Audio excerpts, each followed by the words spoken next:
করে সবাই ভালো আছেন। তো আজকে আমরা জানবো কিভাবে মুরগের বডি লাল করা হয় কিংবা একটা রেড বাই বানা যায় আর কি। তো আমরা অনেকে মনে করি যে এটা রং করা হয়, এটাকে সরাসরি রং বলা যায় না আবার।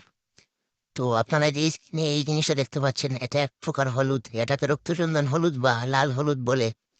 তো বাংলাদেশে বেশি পাওয়া যায় না, তবে থাইল্যান্ড ভিয়েতনাম এগুলোতে পাওয়া যায় এই লাল হলুদটা। তো ওরা এটাকে পাউডার করে এই পানির সাথে মিশিয়ে লাগিয়ে দেয়, আমরা যেভাবে হলুদ লাগাই মুরুখকে, ওরা এইভাবে লাগিয়ে দেয়।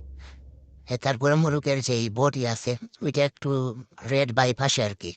তো আপনারা যদি ম্যানেজ করতে পারেন কোথাও থেকে লাল চন্দন কিংবা রক্তচন্দন, তাহলে এইভাবে লাগাতে পারেন।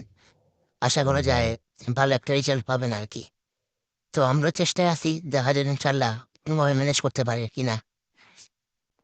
তো আপনারা স্ক্রিনে দেখতে পাচ্ছেন কিভাবে এইটাকে পাউডার করা হচ্ছে। আর সবাই একটু কমেন্টে জানাবেন, উম, এই বাংলাদেশের কোথাও কি এটা কি পাওয়া যায়, এই লাল হলুদ যেটা।